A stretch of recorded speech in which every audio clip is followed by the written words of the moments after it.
Star Trek, Voyager's Endgame, two-parter rounded off the show in spectacular fashion in 2001, but the actions of Kate Mulgrew's Admiral Janeway may not have saved the day quite so perfectly as it initially seemed. Although best known for her role as Captain Janeway in the Star Trek, Voyager cast, Mulgrew was given the increased workload of also portraying a future version of Janeway from an alternate future.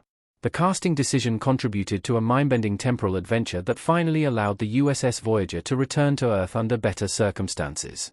Mulgrew's role in 2002 Star Trek, Nemesis technically meant the return of Admiral Janeway, although the iteration of the character in the movie isn't the same as the version shown in Endgame.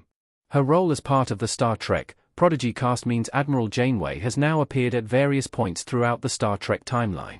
Janeway was promoted to the rank of Admiral regardless of the circumstances of Voyager's return home, but Mulgrew isn't always embodying the exact same version of the senior Starfleet officer.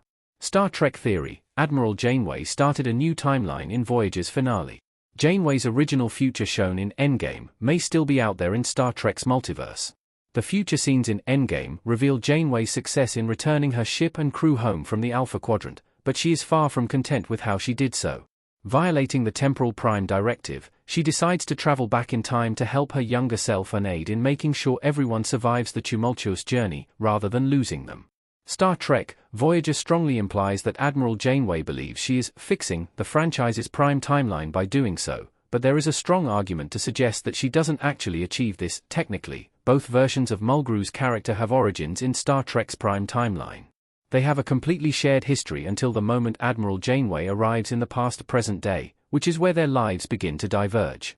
The Admiral's intervention changes the prime timeline from what it originally was, but that doesn't necessarily mean her version of the future is scrubbed from existence.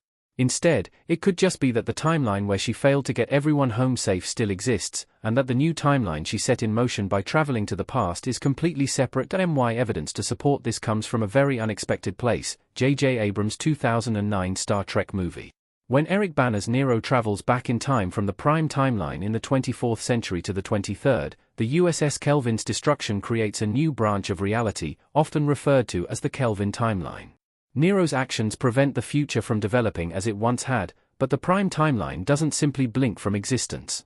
So, Admiral Janeway's actions aren't that dissimilar to Nero's, so there's reason to believe her original version of the future is still intact somewhere within the multiverse.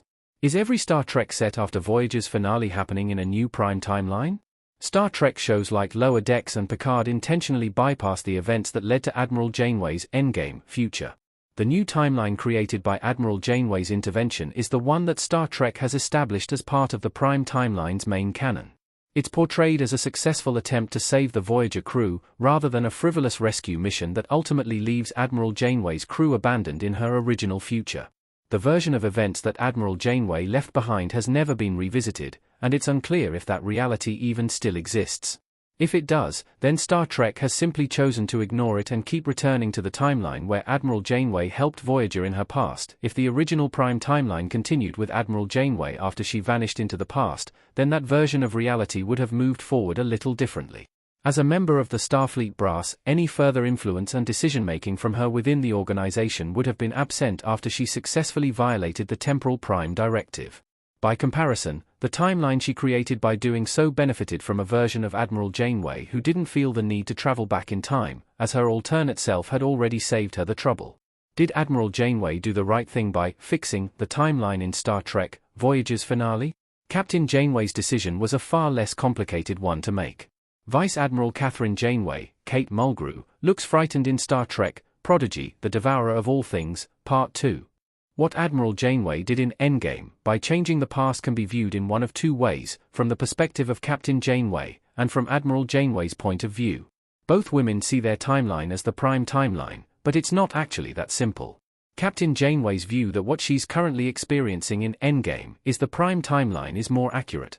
It's not exactly inaccurate for Admiral Janeway to claim the same about her version of events, but it's also true that it stopped being the prime timeline when she arrived in her own past. Admiral Janeway discounts her original future as the product of her mistakes, growing disdainful of the reality that has formed around them.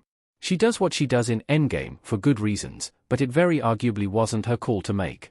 Her departure from the future and her impact on the past changes the course of countless lives, but she doesn't seem to really mind that.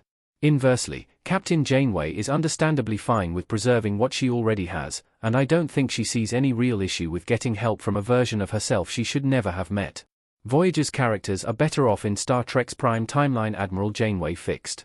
7 of 9 becoming the Enterprise G captain is just one example. Ignoring what Admiral Janeway might have inadvertently done to the rest of the prime timeline by traveling into her own past, she did at least save everyone she set out to save.